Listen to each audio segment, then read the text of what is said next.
దేవుని పరిశుద్ధ గ్రంథంలో నుండి చదువుకుందామండి. దేవుని వాక్యాన్ని చదువుకుందాం. ఇర్మియా పుస్తకం 9వ అధ్యాయము.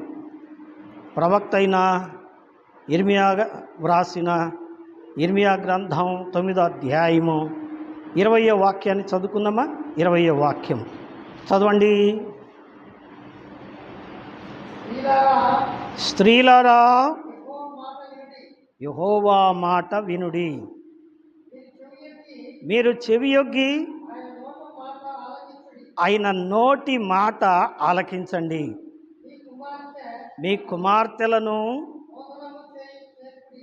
కుమార్తెలకు రోదనము చేయ నేర్పుడి. ఒకరికొకరు అంగలార్పు విద్యను నేర్చుకునుడి. చాలు. ఇక్కడ వచనంలో స్త్రీలారా, యెహోవా మాట వినండి. దేవుడు ఎవరితో మాట్లాడుతున్నాడండి? చెప్తారా? ఎవరితో మాట్లాడుతున్నాడు? స్త్రీలతో మాట్లాడుతున్నాడు. అంటే అన్న మీతో కాదుగా, మాతోటి మాట్లాడుతున్నాడు, మీరు వెళ్ళిపోండి అంటారా? ఏమండి, అలా కాదు. పరిశుద్ధ గ్రంథం ఉపమాన పుస్తకం. మీకు ఇదివరకు చెప్పాను, బైబిల్లో రాయబడిన ప్రతి మాట కూడా డైరెక్ట్గా చెప్పేది కాదు. ఏం చెప్పండి? ఉపమానముతో కూడినది. ఎట్లాంటిదండి? ఉపమానంతో కూడింది. ఉపమానం అంటే ఏంటి? ఉపమానం అంటే ఏంటి? ఒక వస్తువు ఉంది, ఆ వస్తువుని గురించి చెప్పడానికి మరొక వస్తువును పోల్చి చెప్పటం. అర్థమైందండి? మరొక వస్తువును పోల్చి చెప్పటమాన్ని ఉపమానము అంటారు. చదువుకునే దాంట్లో వ్యాకరణంలో ఉన్న మాట ఏంటంటే, ఏమండి, ఉపమానము. రెండోది ఏంటి చెప్పండి?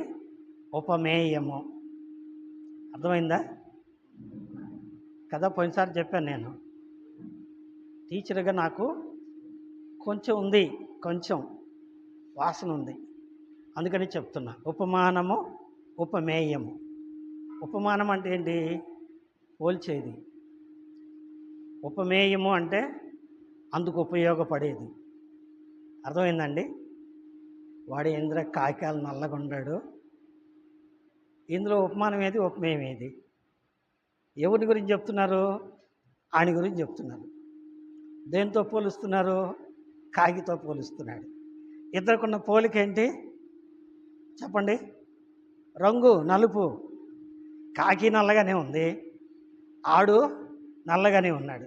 కొంచెం వాళ్ళు కాకి నల్లగానే ఉంది, వాడు కూడా నల్లగానే ఉన్నాడు. ఇద్దరికి పోలికగా ఆయన గురించి చెప్పడానికి దేంతో పోల్చారు చెప్పండి?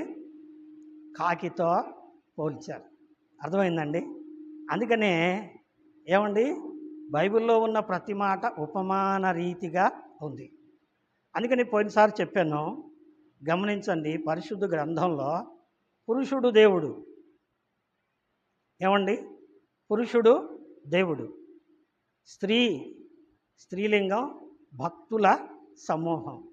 భక్తుల్ని స్త్రీతోను, భగవంతుణ్ణి పురుషుడిని పోల్చి, ఒక స్త్రీకి ఒక పురుషునికి అనగా వివాహమైన తర్వాత ఒక శ్రేష్టమైన బంధంతో వివాహం చేయబడిన ఆ ప్రియునికి ఈ ప్రియురాలికి ఉండే మధ్య సంబంధాన్ని గురించి చెప్పే శ్రేష్టమైన భావం దేవుడికి భక్తులకి ఉండాలి. గమనించారా? ఎందుకంటే ఏమండి, పెళ్ళయిందాక మా నాయన, మా అమ్మ, మా అన్నల దమ్ములు అంటదా అనిద్దా? వాస్తవమైన కాదా? పెళ్ళయిన తర్వాత ఏమంటుంది? అన్న లేడు, అమ్మ లేదు, తర్వాత బంధువులు లేరు. ఎవళ్ళన్నొచ్చి ఈయన కనుక ఒక మాట అన్నారనుకోండి, ఏం చేసిద్ది? వీళ్ళందరినీ కొట్టిద్ది. వీళ్ళకంటే ఆడెక్కువ. ఎందుకు చెప్పండి? That is the connection. That is the wonderful connection, దేవుడు పెట్టిన కనెక్షన్. అందుకనే హైందవ్యంలో సగభాగం అన్నారు కదా. కాబట్టి దేవుడికి భక్తులకి ఉండే బంధం ఎట్లుండాలంటే, everything that is out of condition. వెనక ఉన్నదంతా అవుట్ అయిపోయింది. ఇక ఉండాల్సింది దేవుడి మీదనే మన మనసు ఉండాలి. ఎప్పుడు ఇంతకు మునుపు ప్రభు నమ్మకపూర్వం ఏదో ఉంది, తాగారు, తిన్నారు, కొట్టుకున్నారు, తిట్టుకున్నారు, అరుచుకున్నారు, గొడవలు చేసుకున్నారు, అయిపోయింది. Past is past. పెళ్ళైన తర్వాత భార్యకి భర్త, అలాగే బాప్తిసం తీసుకున్న తర్వాత దేవుడికి నీకు మధ్య సంబంధం. ఇదే సరిపోల్చబడిన భావం కదండి, చాలా గొప్ప భావం. అందుకని బైబిల్ చెప్పేది ఉపమాన భావాలతో చెప్పబడింది. ఇక్కడ స్త్రీలారా అంటే సంఘస్థులారా అని అర్థం. రక్షింపబడిన వారు, రక్షించబడిన వారు అందరూ స్త్రీలే. సరే, ఏదేమైనప్పటికీ ఒక స్త్రీని గురించి ఈ పూట మీతో ముచ్చటించాలనుకున్నా. కొద్ది నిమిషాలే, ఎందుకంటే ఈరోజు నేను చెప్పదలుచుకోలే. చాలా అనారోగ్యం ఉంది, కాలు బాధగా ఉంది, చెప్పుకోలేనంత బాధగా ఉంది. కానీ రామారావు గారు సిద్ధంగా లేరు, అందుకోసమనే నేను నిలబడాల్సిన పరిస్థితి వచ్చింది. కాబట్టి గమనించండి, నేను ఒక స్త్రీని గురించి, బైబిల్లో ఒక స్త్రీని గురించి మీకు చెప్పాలనుకున్నా. ఆ స్త్రీ ఎవరో, ఏమిటా కథ, కొద్ది నిమిషాలే మనం చెప్పుకుందాం. ఆ స్త్రీ ఎవరో, ఏమిటా కథ, ఆ స్త్రీ పేరు ఏం పేరో ముందుగా చదువుదాం. మార్కు రాసిన సువార్త 15వ అధ్యాయము. మార్కు రాసిన సువార్త అండి, 15వ అధ్యాయము 56వ వచనం విందాం. మార్కు రాసిన సువార్త, మత్తయి రాసిన సువార్త 27వ అధ్యాయము 56వ వచనము, మార్కు రాసిన సువార్త 15వ అధ్యాయము 40వ వచనం. 2 వచనాలు సరిపోల్చుకొని చదువుకుందాం. చదవండి. వారిలో మగ్దలేనే మరియయు, యాకోబు, యోసే అని వారి తల్లి అయిన మరియయు, వినండి, జబదయ్య కుమారుల తల్లియు ఉండెను. వింటున్నారుగా? ఎవరు చెప్పండి? జబదయ్య కుమారుల తల్లి. ఏమో పేరు లేదా? ఏమండి పేరు లేదా అండి? ఆమె ఎవరంటే శివాళ్ళ అమ్మలే. అరే ఎరుమొఖం కూడా ఆమె పేరు లేదంటారా అంటే, పేరు ఉంది, లేకుండా పోద్దా? ఉండదు. నిజమే. వాస్తవానికి అది చెప్పేవాడికి శివగారి పేరు తెలుసు కానీ వాళ్ళ అమ్మగారి పేరు తెలియదు. అందుకని అట్లా రాసాడేమో. అలా కాదు, కానీ అర్థం ఉంది. ఏమిటా అర్థం? చదువుకుందాం. మార్క్స్ వార్త 15వ అధ్యాయము 40వ వాక్యం విందాం. చదవండి. వారిలో మగ్దలేని మరియయు, చిన్న యాకోబు, యోసే అని వారి తల్లియు. ఎస్, ఏం పేరు ఆమె పేరు? వింటున్నారా? వినాలి, కొద్ది నిమిషాలే. ఏమండి, చాలా మీకు అర్థం కాని చిన్న చిన్న మాటలు కొద్ది నిమిషాలు చెప్పాలని నేను ఆశపడుతున్నా. ఆమె పేరు ఏం పేరు? గుర్తుపెట్టుకోండి. ఏం పేరు? సలోమి. ఏమ్మా ఏం పేరు? సలోమి. గుర్తుపెట్టుకోండి, సలోమి. సలోమి అంటే ఏమండి చాలా గొప్ప అర్థం ఉంది. ఈ సలోమే అనే మాట ఎక్కడి నుంచి వచ్చిందంటే, యెరూషలేము అనే మాట 2 పదాల కలయిక. యెరూషలేం, యెరూషలేం. షాలేము అంటే ఏమండి? సమాధానము. దాంట్లో నుంచి వచ్చిన పదమే షలోం. షాలోం.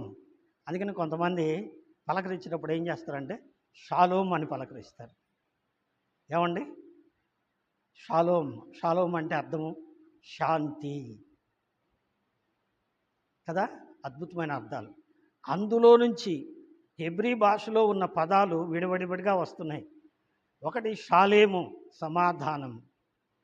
షాలోం, శాంతి. సలోమి అంటే శాంతి సమాధానాల కలయిక. ఏమండి?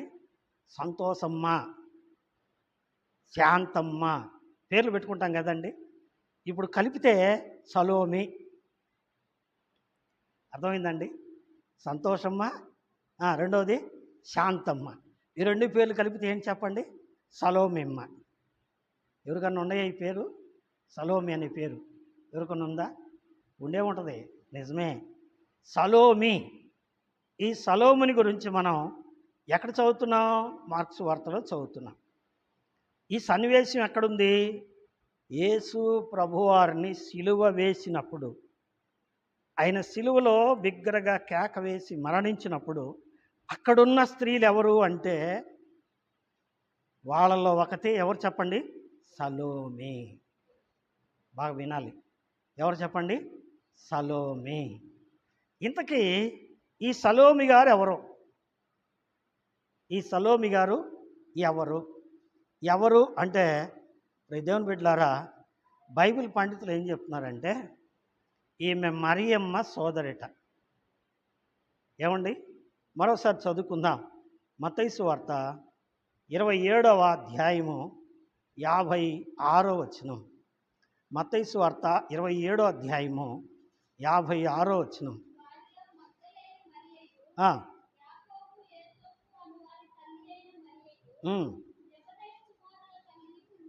చాలండి.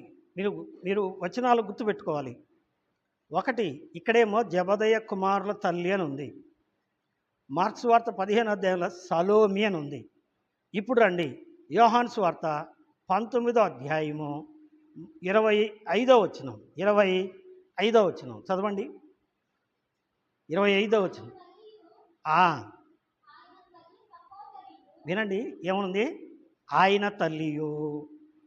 ఆయన అంటే యేసు ప్రభువారి యొక్క తల్లి మరియమ్మ.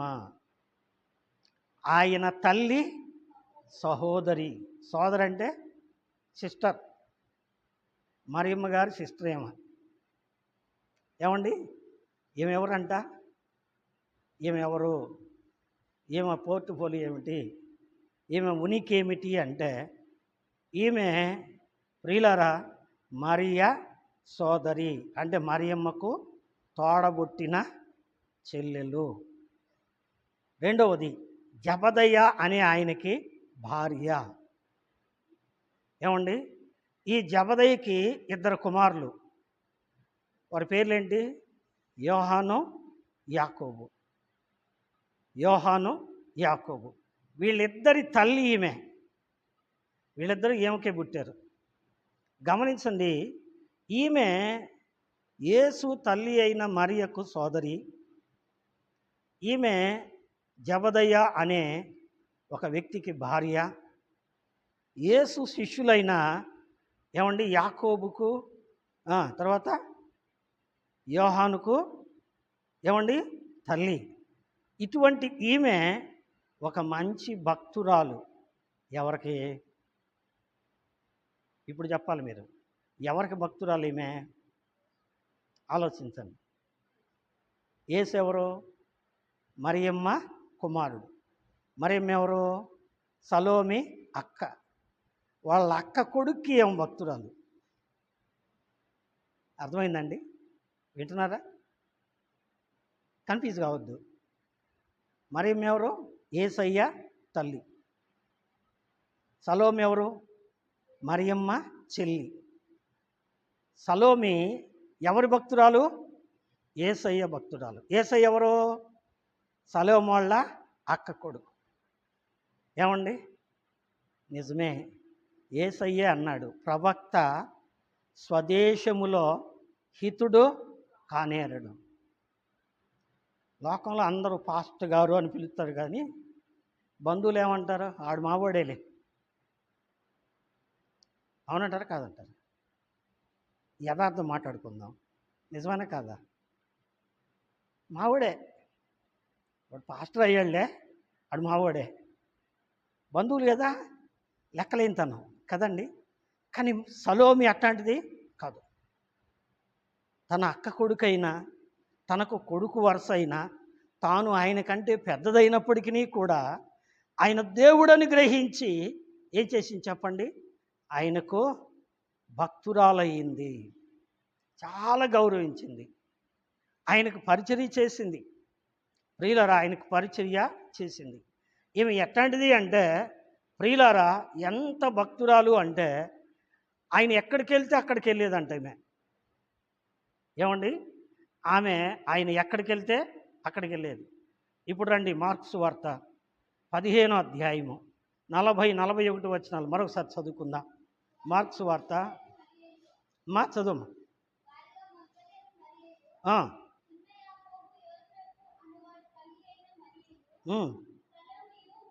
ఉండి గలిలయలో ఉన్నప్పుడు వీరు ఆయనను వెంబడించి ఆయనకు పరిచారము చేసినవారు. వినండి, సలోమి ఎట్లాంటిది?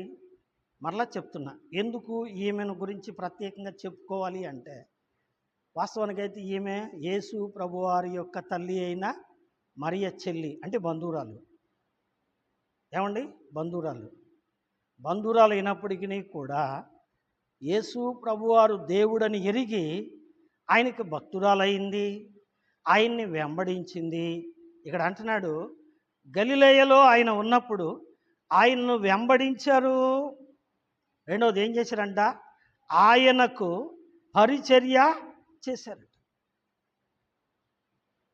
గమనించారా? ఆయనకు పరిచర్య చేశారట. పరిచర్య చేశారు. ఏమండి, నిజమే, యేసు ప్రభువారికి పరిచర్య చేశారు. యేసు ప్రభువారి శిష్యులకు కూడా పరిచర్య చేశారు. గమనించారా? మనమైతే ఏం చేస్తాం చెప్పండి?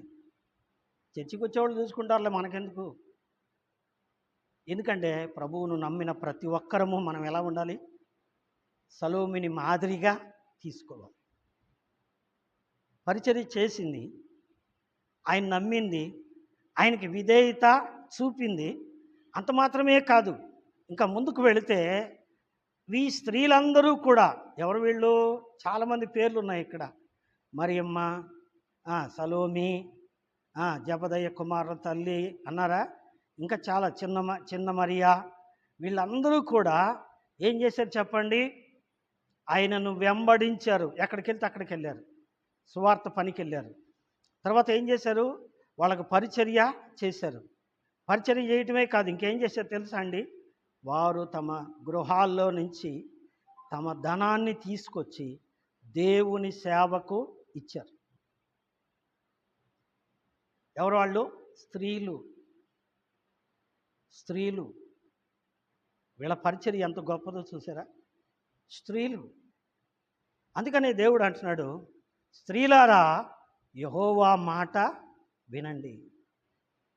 యెహోవా మాట వినండి. సేవలో చాలా అనుభవాలు మాకున్నాయి.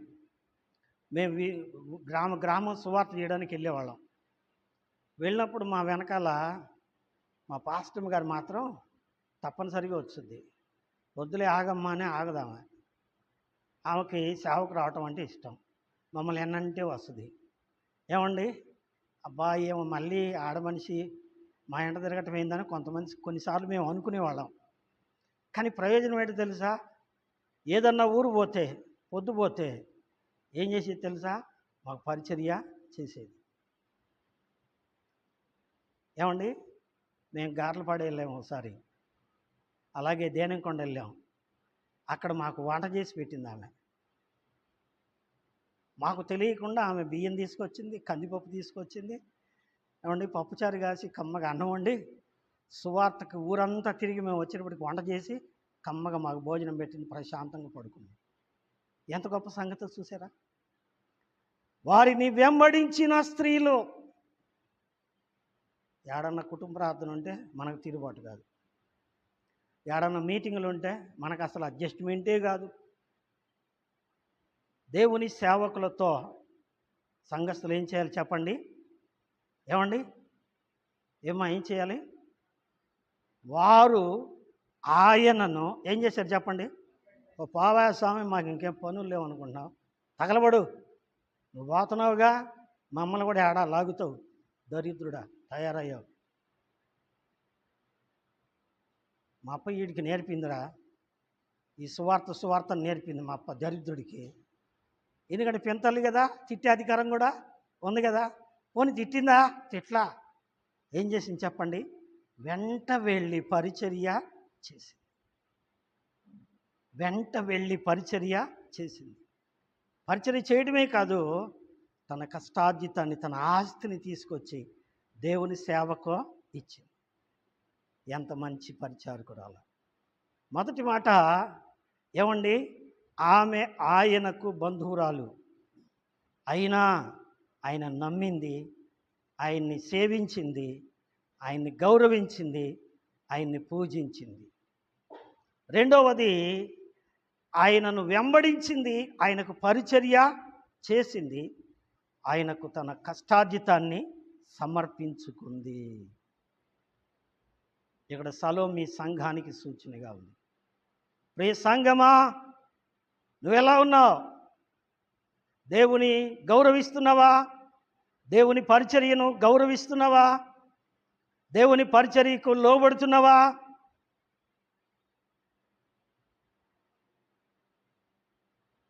సలోమిని గురించి విన్న నీవు ఇప్పటికైనా తెలుసుకోవాల్సిన గొప్ప సత్యం ఏంటంటే, దేవుని వెంబడించాలి, దేవుని పరిచర్యను వెంబడించాలి, దేవుని సేవకులకు పరిచర్య చేయాలి, దేవుని సేవకు కష్టార్జితాన్ని ఏం చేయాలి? సమర్పించుకోవాలి. నిజమే ప్రియులారా. ఓ రోజు యేసు ప్రభువారు అడవిలో వాక్యం చెప్తూ ఉన్నారు. బాగా వినండి. వాక్యం చెప్తూ ఉన్నాడు. ఒకరోజు అయిపోయింది, 2 రోజులు అయిపోయింది, 3 రోజులు అయిపోయింది, 3 రోజులు కూడికలు అయిపోయింది, 4వ రోజు ప్రత్యేకించి అవి ఉపవాస కూడికలేమో అయిపోయిన తర్వాత 4వ రోజు శిష్యులు అంటున్నారు, ప్రభువా 3 రోజుల నుంచి వాళ్ళు ఉపవాసాలు ఉంటున్నారు, పంపించేయి. సొమ్మసిల్లిపోతారు వాళ్ళు, ఎన్ని రోజులు ఉంటారు అన్నం లేకుండా, పురుగురు పంపించేసేయి, వాళ్ళు వెళ్ళి ఆహారం కొనుక్కొని తింటారయ్యా అన్నారు. ప్రభువారు అన్నాడు, వాళ్ళు వెళ్ళక్కర్లేదు, మీరే వారికి భోజనము పెట్టండి అయ్యా అన్నాడు. వింటున్నారా? వాళ్ళు అంటున్నారు, వీళ్ళల్లో ఒక్కొక్కడు పోనీ చిన్న ముక్క తినాలన్నా కానీ ఎంత కావాలి? 200 దేనారాలు కావాలి. దేనారం అంటే అప్పట్లో ₹10, ఇప్పుడు ₹10. కానీ ఏమండి, అప్పట్లో పావుల బిళ్ళ తీసుకెళ్తే ఏమండి ఇంట్లోకి సరుకులు వచ్చాయి. ఆ పూట పచ్చడికి ఏమండి ఉప్పు, ఉల్లిపాయ, ఏమండి టమాటాలు, పచ్చిమిరకాయలు అన్నీ కొనుక్కొచ్చుకొని పచ్చడి చేసేది అమ్మ. ఎంతకి? పావులాకి. ఇలా ₹100 తీసుకెళ్ళినా కూరగాయలు రాట్ల. అంటే పావలా విలువ ఇప్పుడు ఎంత? అవునండి, ఒప్పుకుంటారా? ఎంత కాస్ట్ పెరిగిపోయిందో కదండి. నిజమే. వాళ్ళు అంటున్నారు 200 దేనారాలు కావాలి, మేమే ఆడ తెచ్చాము అన్నారు. సరే, ఇంతకీ మీ దగ్గర ఏమున్నాయి అని అన్నాడు. ఒక శిష్యుడు అన్నాడు, ఇక్కడున్న చిన్నవాని యొద్ద 5 రొట్టెలను 2 చిన్న చేపలను, ఏమాత్రం ప్రభువా అన్నాడు. వాళ్ళ దగ్గర ఏమి లేవంట. ఎవరి దగ్గర ఉన్నాయి? ఒక పిల్లోడి దగ్గర ఉన్నాయి. ఏమున్నాయి? 5 రొట్టెలు 2 చేపలు. ఎంతమంది ఉన్నారు మనుషులు? స్త్రీలు పిల్లలు కాక పురుషులే 5,000 మంది ఉన్నారు. 5,000 మందికి 5 రొట్టెలు సరిపోతాయా? వాళ్ళు అంటున్న మాట అది. అందుకు ప్రభు అన్నాడు, ఆ రొట్టెలు నా యొద్దకు తీసుకురండి, ప్రజలందరినీ 50 మంది ద్వారా 100 మందిలాగా వరుసగా పచ్చికలో కూర్చోబెట్టండి అన్నాడు. ఈ రొట్టెలు తీసుకొని ఆశీర్వదించి విరిచి వారికి పంచిపెట్టమన్నాడు. పంచిపెడితే ఏం జరిగింది చెప్పండి? వాళ్ళందరూ తృప్తిగా తినగా ఇంకెన్ని మిగిలినాయి? ఏమండి, ఎప్పుడు వినలేదుగా మీరు? ఎన్ని మిగిలినాయమ్మా? 12 గంపలు. 5 రొట్టెలు 12 గంపలు అయినాయా? పాస్టర్ గారు నిజమేనండి, భలే కథలు చెబుతున్నావు కదండి నువ్వు. కదా, కథ కాదు ఇది కథ కాదు, సత్యం, యథార్థంగా జరిగినవి. అందుకే ఒక్కొక్కరు 1,50,000 పెట్టి ఏమండి యెరూషలేము వెళ్తున్నారు అవన్నీ చూసి రావటానికి. యేసయ్య ఏం చేశాడో, ఎక్కడ చేశాడో, ఎలా చేశాడో అన్ని రుజువులు ఉన్నాయంట అక్కడ.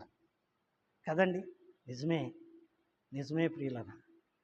సలోమి ఆయన్ని ప్రేమించింది, గౌరవించింది, ఆయనను ఆరాధించింది. బంధువుడైనప్పటికీ తృణీకరించలేదు, అగౌరవంగా మాట్లాడలేదు. రెండవది ఆయనకు పరిచర్య చేసింది, ఆయన శిష్యులకు పరిచర్య చేసింది.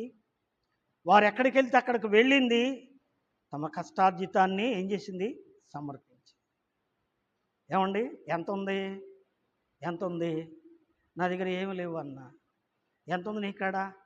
ఏమండి, నా దగ్గర 5 రొట్టెలు ఉన్నాయండి అన్నాడు పిల్లోడు. అడిగేం తెలుసు చెప్పండి? అందుకే ప్రభువారు అన్నాడు, చిన్నపిల్లలు నా యొద్దకు తీసుకురండి, వాళ్ళని ఆటంకపరచొద్దు. ఎందుకంటే ఇలాంటి వారిదే నా రాజ్యం. నాకేం తెలీదు, ఎంతమందికి ఆడదరిపోతాయిరా 5 రొట్టెలు ఎరిమొకమడా వంట ఉంటే, నా దగ్గర ఉండేగా ఈ ఏసైకే అందరికి పెట్టమని చెప్పు అన్నాడు పిల్లాడు. పెట్టాడు లేదా ఏసయ్యా? పెట్టాడు లేదండి? పెట్టేశాడు. ఆ చిన్న పిల్ల మనసు మనకు కావాలి. నీ దగ్గర ఉన్నది దేవుడు ఆశీర్వదిస్తాడు. ఏమండి, నిజమే. సలోముని గురించి 2 పాఠాలు నేర్చుకున్నాం. ఒకటి, ఆమె బంధువురాలు అయినను భక్తిగా ఉంది.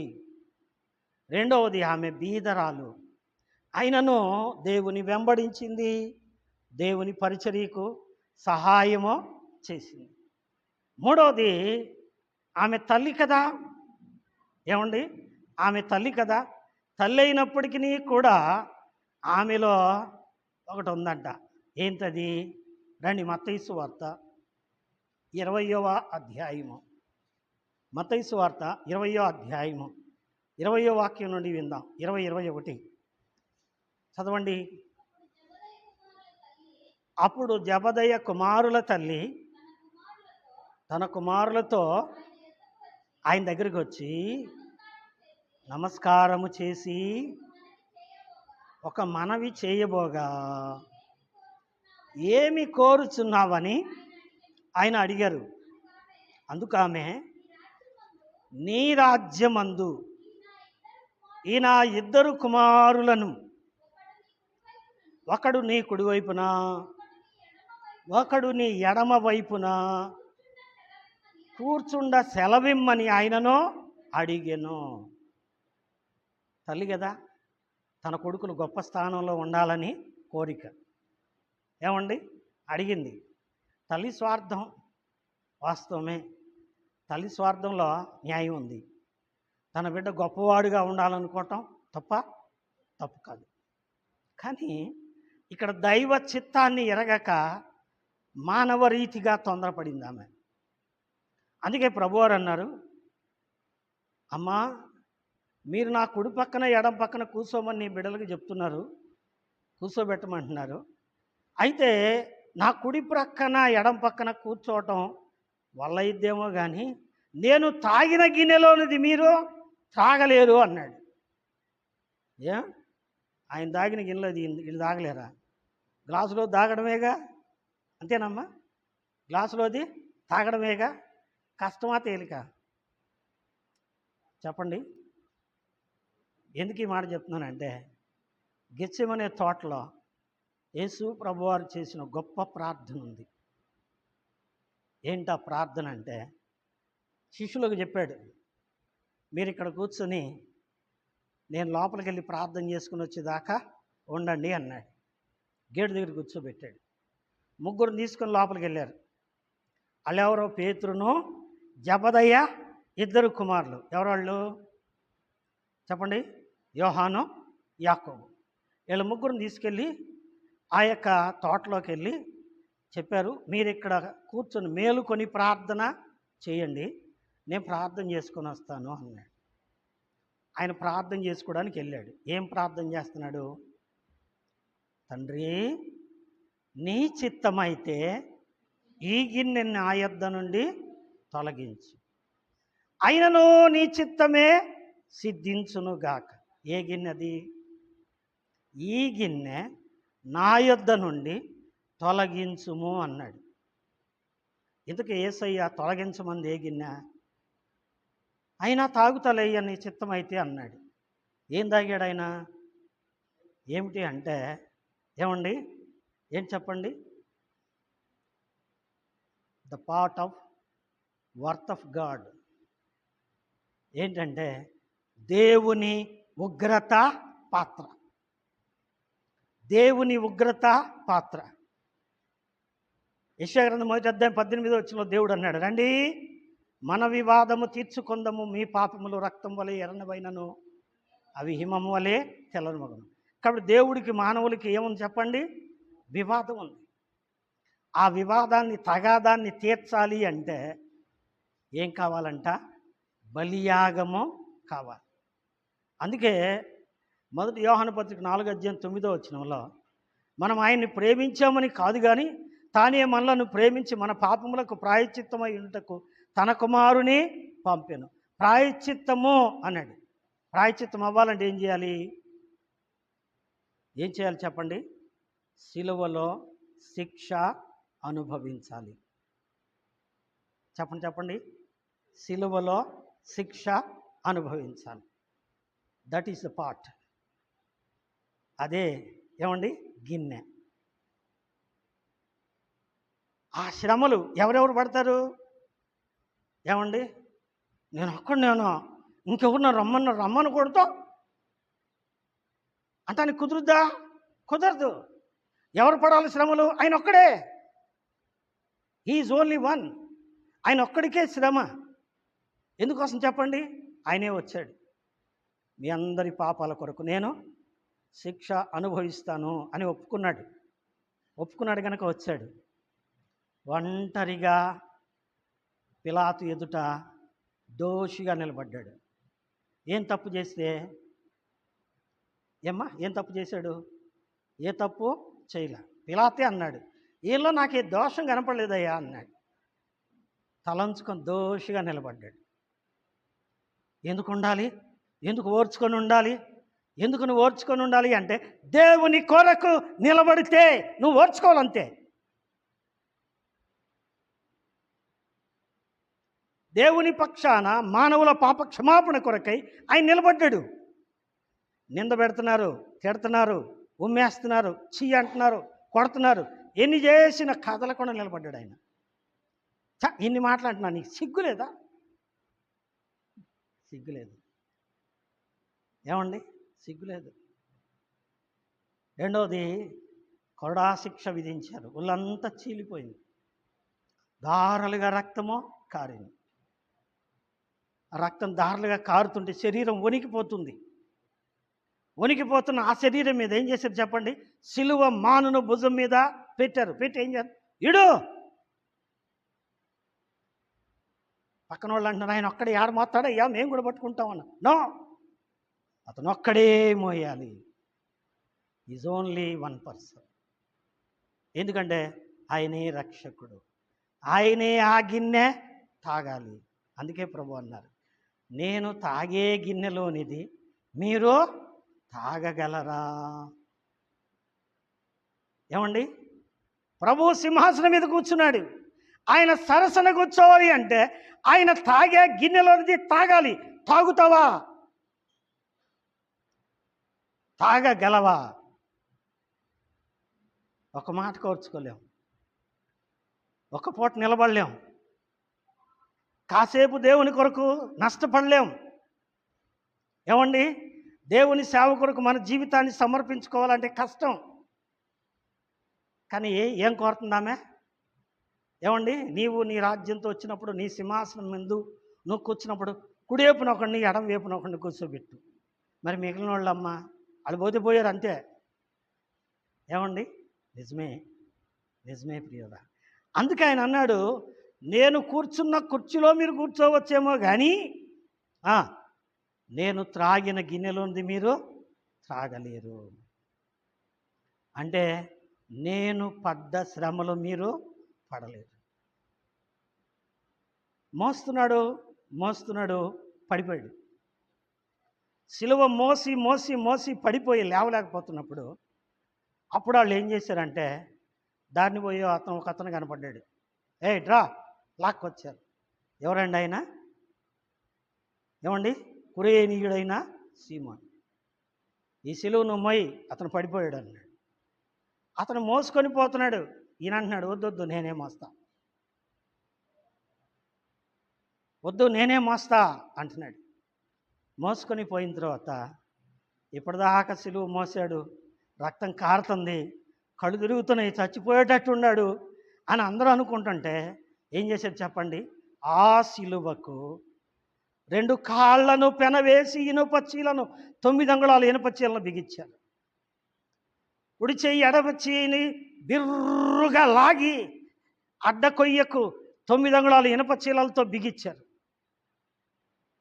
చేతిలోంచి రక్తం గారుతుంది, కాళ్ళలోంచి రక్తం గారుతుంది, శరీరం అంతా రక్తం గారుతుంది.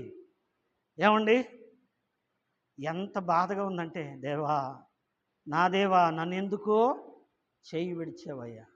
తట్టుకోలేనంత బాధ. అనుభవిస్తామా మనం? అనుభవించగలమా మనం?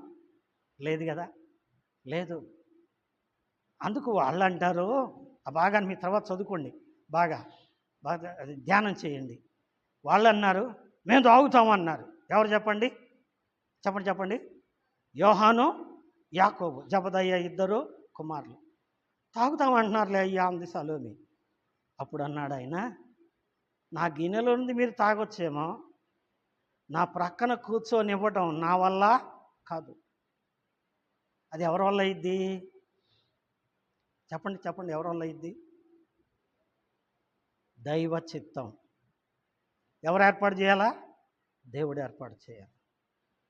దేవుని ఏర్పాటు లేకుండా ఏమండి కూర్చోలేము. ఏమండి కూర్చోలేము. టీవీలో ఒక ఆయన చెప్తున్నాడు, దేవుడు విజయాన్ని ఇవ్వక ముందంట ఏం చేస్తాడంట, కిరీటాన్ని ఇవ్వక ముందు ఏం చేస్తాడట? యుద్ధాన్ని ఇస్తాడట. ఏమండి ఏమి ఇస్తాడు? యుద్ధాన్ని ఇస్తాడు. కిరీటం అంటే విజయం. విజయం రావాలంటే ఏం చేయాలా? పోరాడాలి. పోరాడలేం మనం. ఈ సంగతి వాళ్ళిద్దరికి అర్థం కాల. ఎవరికి? జబదయ్య 2 కుమారులకి, సలోమి 2 కుమారులకి. కానీ ఎవరికి అర్థమైంది చెప్పండి? చెప్పండి చెప్పండి, ఎవరికి అర్థమైంది? సలోమికి అర్థమైంది. పోనీలే ప్రభువా, వారిని నీవే సిద్ధపరచు అని ఆయనకు అప్పగించేసి వెళ్ళిపోయింది. కోరింది, నా కొడుకుల్ని సింహాసనంలో కూర్చోబెట్టాయని అడిగింది. కానీ దానికి ఒక అర్హత ఉంది. ఏమిటో అర్హత? 1, అది దైవ చిత్తం కావాలి. 2, శ్రమలు అనుభవించి దాని కొరకు కడవరకు ప్రాణం పోయేంత వరకు నిలబడాలి. ఇప్పుడే చెప్పే కదా, నా కాలు వణుకుతుందమ్మా అన్నాను. రాత్రి కాళ్ళు మంటలు పుట్టి అల్లాడిపోయినాను. సహోదరులు కొంతమంది చూశారు. ఇన్ని బాధలు పడ్డా కానీ ఈ పూట నా వల్ల కాదులే, ఎవరో ఒకరు చూసుకోండి అని చెప్పి అనుకుంటే ఎవరన్నా కొడతారండి నన్ను? ఎవరు కొట్టరు. కానీ కొట్టాయన ఒక ఆయన ఉన్నాడు, ఎరా దొంగడా, సేవ చేస్తామని ఒప్పుకొని వచ్చావు, ఇంట్లో పడుకుంటా ఉండరా అని అడిగాడు అనుకోండి, ఏమైపోతాను నేను? గుటుక్కుమంట. అదే భయం. అందుకని ఎంత బాధ అయినా, ఎంత కష్టమైనా, ఎంత ఇబ్బంది అయినా, ఎంత శ్రమ అయినా, అది ఎంత రాబడైనా నాకు అవసరం లేదు. మీ అమ్మ ఉద్యోగం నీకు ఇస్తాం రా, నాకు వద్దండి, నేను సేవకు తీర్మానం చేసుకున్నా.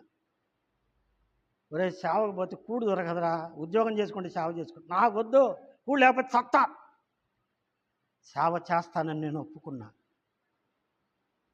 ఏమండి, నా గిన్నెలోనిది మీరు తాగగలరా? తాగలేం. చాలా కష్టం. తాగడం కష్టం. ఇష్టంగా నిలబడితేనే దేవునికి ఇష్టం, లేకపోతే చాలా కష్టం. కాబట్టి గమనించండి, ఆమె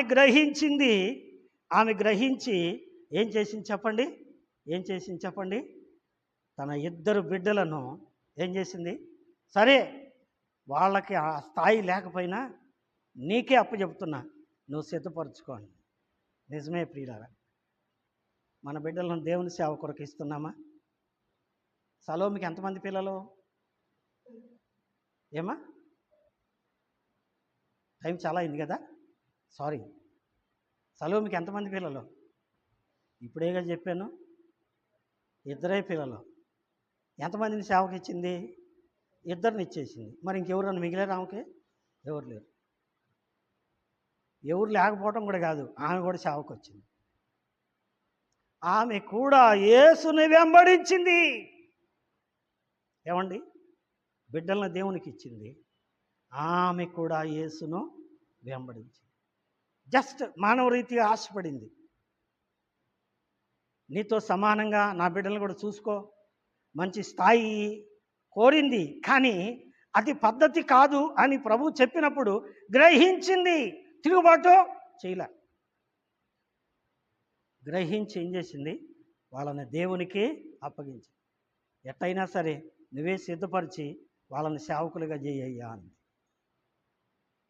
తమ బిడ్డలను దేవుని సేవకు అప్పగించింది. అంతేకాదు, దేవుని బిడ్డలారా, ఇందాక జ్ఞాపకం చేశా.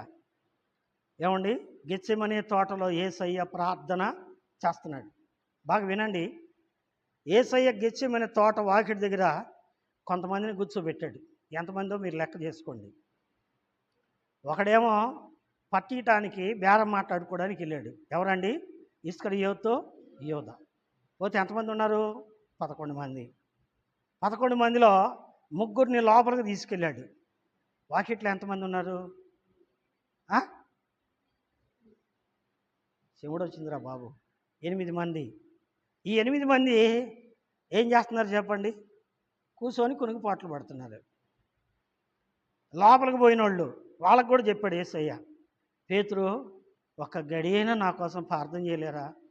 అబ్బా నిద్ర వస్తుంది ప్రభువా, కానీ ప్రభువా ఎండబడుతుంది, ఎంతసేపు చెబుతావు వాక్యము? ఏమండి, వాళ్ళు అంటున్నారు నిద్రపోతున్నారు. వాళ్ళు నిద్రపోతున్నారు, వీళ్ళు నిద్రపోతున్నారు. ఈ లోపల ఇస్కరియోతు యోధా సైనికులను తీసుకొని వచ్చారు. సైనికులు ఇస్కరియోతు యోధా వచ్చినప్పటికీ వాళ్ళు ఏం తీసుకొచ్చారు? కత్తులు, బాణాలు తీసుకొని వస్తున్నప్పటికీ ఈ బయట కూర్చున్న 8 మంది ఏమండి, ఎవడురా యేసయ్య లోపల ప్రార్థన చేసుకుంటుంటే వచ్చారు మీరు అని అడ్డం పోయారా? లేదు. ఏం చేశారు చెప్పండి? They escaped. సేవలో నేను నేర్చుకుంది అదండి. అంతా బాగున్నప్పుడు అంతా మనవాళ్లే, గుంపులు గుంపులు ఉంటారు నా చుట్టూ. ఏదన్నా కష్టం వస్తే చాలు, మాకు కుదరదంటే మాకు కుదరదంటారు. ఎంత మంచివాళ్ళు. నిజమైన స్నేహితుడు ఏం చేస్తాడంట? విడువక ప్రేమిస్తాడు. కష్టాల్లో తోడుండేవాడండి స్నేహితుడు. నిజమే, నిజమే ప్రియులారా. ఎప్పుడైతే సైనికులు వచ్చారో వీళ్ళు బారిపోయారు. సరే అయిపోయింది, ఇంకా ముగ్గురు ఉన్నారుగా. వాళ్ళు ఏం చేస్తున్నారు? జబదయి 2 కుమారులు ఏమయ్యారో తెలియదు, వాళ్ళు కూడా పారిపోయారు. పేతురు ఏం చేశాడు? కత్తి తీసుకుని మలుకు చెవురు నరికాడు. ఎవడరా నువ్వు, పట్టుకొని రండి అని అన్నాడు. లేదయ్యా, అతనికేం తెలియదు, అసలు ముద్దాయి నేనే, నన్ను పట్టుకెళ్ళండి అన్నాడు యేసయ్య. ఇప్పుడు పేతురు ఏం చేశాడు చెప్పండి? ఏం జరుగుద్దో చూద్దామని వెళ్ళేటప్పటికి సైనికులు ఏమన్నారు? ఇదిగో గెత్సెమనే తోటలో యేసుతో నీవు కూడా ఉన్నావు కదా, నువ్వు ఆయన శిష్యుడు కదా. ఏమన్నాడు చెప్పండి పేతురు? చెప్పరు. యేసు ఆయన ఎవరు? నేనెప్పుడు చూడలా. తల్లి తోడండి, మా నాయన తోడండి. ఎవరైనా? పెద్ద ఆయన. ఆయన అన్నాడు, మీ అందరికి నన్ను లీడర్గా పెట్టాడు, నేనే ఫస్ట్ వాడిని, నేను లేకపోతే ఆయన లేడు అన్నవాడు ఆయన. ఏమన్నాడు చెప్పండి? ఏమన్నాడు? ఆ యేసు ఎవరో నాకు తెలియదు, నన్ను అడగొద్దయ్యా, మీకు నమస్కారం. అబద్ధమాడాడు. ఏమండి, అబద్ధమాడాడు. అందుకే ప్రభు అన్నాడు, నేను తాగిన గిన్నెలోంది మీరు తాగలేదు. కష్టం వస్తే నిలబడాలి, శ్రమ వస్తే నిలబడాలి, ఓర్చుకోవాలి. ఎంత బాధ అయినా, ఎంత రోగమైనా, ఎంత ఖర్చైనా, ఎంత శ్రమైనా దేవుని కొరకు నిలబడగలిగేదే సేవ. సేవలో నిలబడలేము. ఏమండి, ఆశ ఉంటుంది నేను కూడా నాయకుడిగా ఉండాలా, పెద్దోడిగా ఉండాలని కదండి. నిజమే. సలోమి అర్థం చేసుకుంది, తన కుమారులు సేవకిచ్చింది. సేవకిచ్చేసి ఆమె మాత్రం ఏం చేసింది చెప్పండి? ఆమె మాత్రం ఏం చేసింది? నమ్మకంగా దేవుని వెంబడించింది. ముగించుకుందాం, చివరి మాటలు చెప్పుకుందాం. మరలా రండి, యోహాను సువార్త 15వ అధ్యాయము 40వ వచనం. మరలా 39 నుంచి చదువుకుందాం. 39 నుంచి చదవండి. 15 అధ్యాయము 39 నుంచి చదువుకుందాం.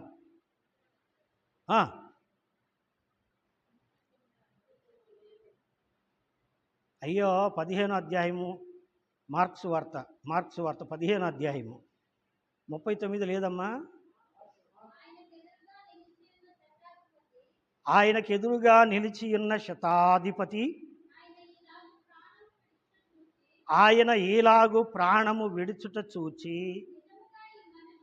నిజముగా ఈ మనుషుడు దేవుని కుమారుడే అని చెప్పాను. ఇప్పుడు 40. కొందరు స్త్రీలు దూరము నుండి చూచుచుండిరి.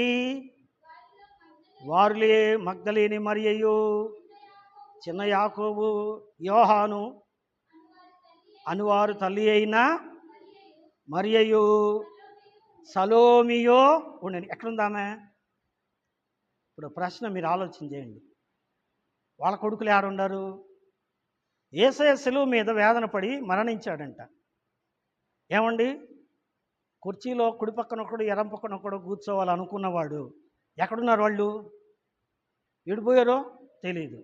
కానీ సలోమి మాత్రం నిలబడింది. ఎక్కడ నిలబడింది? యేసయ్య శిలువలో బాధపడుతున్నప్పుడు ఆయన పక్కనే ఉంది. యేసయ్య శిలువ మోస్తున్నప్పుడు పక్కనే ఉంది.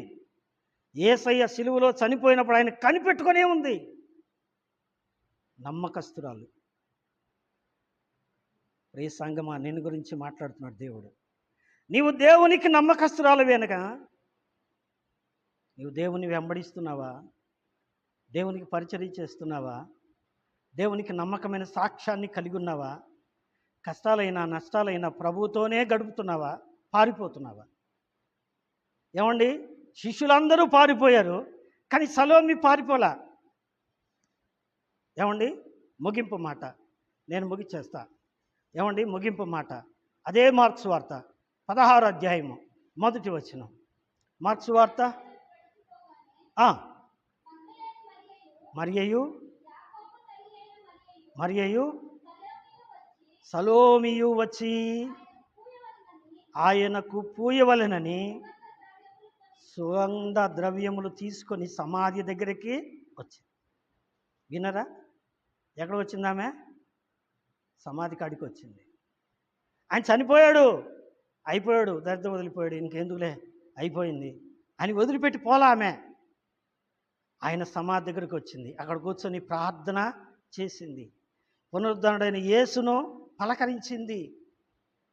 యేసయ్య పునరుద్ధరణుడే లేచి సలోమిని కూడా పలకరించాడు. మగ్దలేని మరియను పలకరించాడు. అంటే ఆయన పునరుద్ధానాన్ని కూడా కళ్ళారా సలోమి చూసింది. కించు బిడ్డల కోసం తొందరపడింది, అదొక్కటి తప్ప మిగిలినవన్నీ కూడా నమ్మకమైన భక్తురాలుగా జీవించింది. అలాగైతే మనం ఎలా ఉన్నాం? సలోమిని చూసి మనం ఏం నేర్చుకుంటున్నాం? సలోమి అనగా శాంతి సమాధాల కూడలి. ఏమండి, శాంతమ్మ సమాధానమ్మ కలిసి ఉన్న సలోమమ్మ.